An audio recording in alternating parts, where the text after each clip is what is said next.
At dahil madami na ulit tayong talong at kaharvest ko lang kanina, ayan, samahan niyo ho ako magluto na masarap na minanok. Inuna ko na sunugin yung niyog at pausukan para mas pasarapin yung ating gata. Inihaw na talong sa niyog ang kailangan natin para makapagluto ng masarap na minanok. Ang ulam na mapapaal ni Reyes ka, ang ulam na minanok pero walang manok.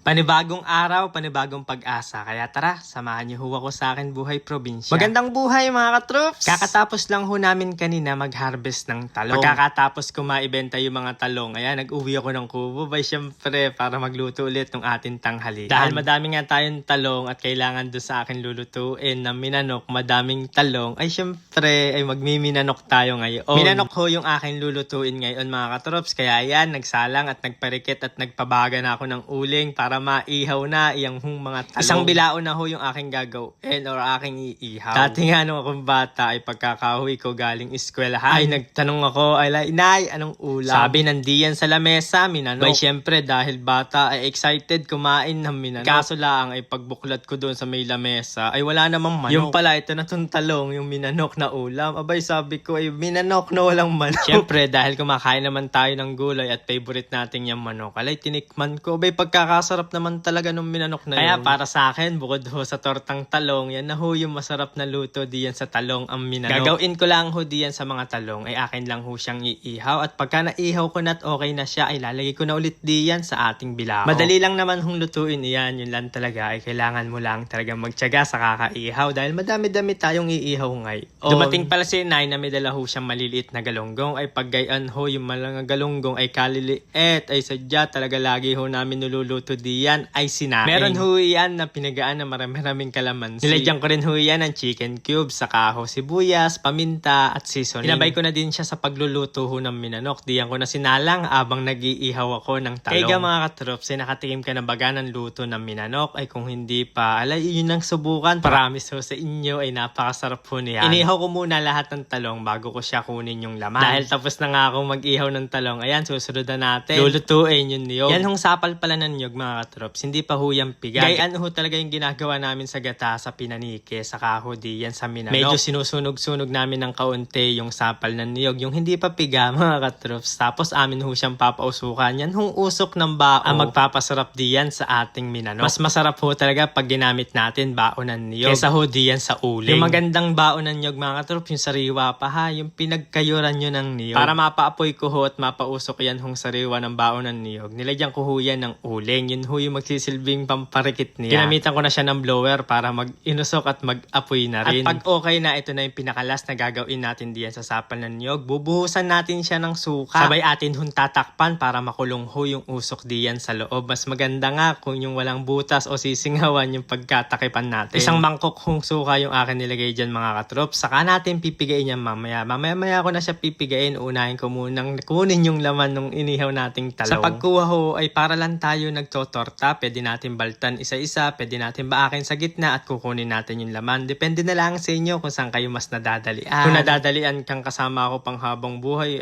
bakit hindi? Ay, biro lang ho.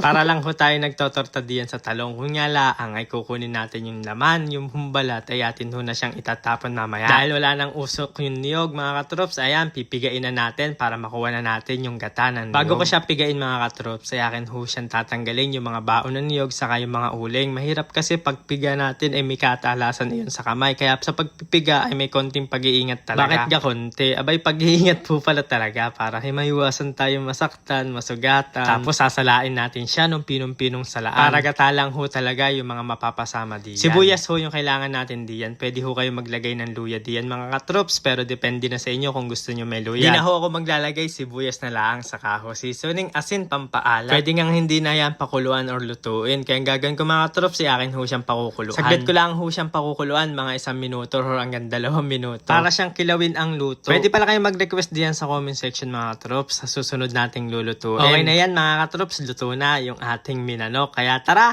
kain ho tayo mga katrops. Ang ulam ho namin ngayon pananghalian ay ang masarap na minanok. Sinabay at niluto ko na din ho yung sinaing na galunggong. Pag natikman mo tong minanok na yan ay talaga mami mismo kainin iyan. Kaya unang subo ko kanina ay napaso pa nga. ka. Ay, mainit pala. Nakalimutan ko, niluto ko nga pala yung minanok ko ngayon. Kaya inyo na hong subukan yung pagluluto ng minanok, mga katrops. Pauhunan nyo inyong gamitin para mas masarap yung ating gata. Madami ho talagang luto din sa bukid, mga katrops, na talagang mapapadami ang iyong kanin. Talagang makakatipid ka rin, lalo na ho pag meron ka mga tanim na gulay. Tapos kung anong available na gulay mo ngayon, yun ang iyong uulamin, ay talaga naman, sinasabi sa iyo, mapapasarap lagi ang kain mo. Ay depende na lang kung anong luto. Madami naman ho kasi talagang pwedeng lutuin sa ating mga gulay. Ay iyo nga lang, steam o kaya ilaga. Ay panalong panalo na, lalo't isasawsaw mo sa manghang na patis labo. Tapos meron ka pang hinihigop na kapeng barako. Ay magpapalambing pala ako sa inyo. Baka naman ako'y maipalo mo na Georgian TV. Kaya maraming salamat ho sa inyo, mga katroops. Love love!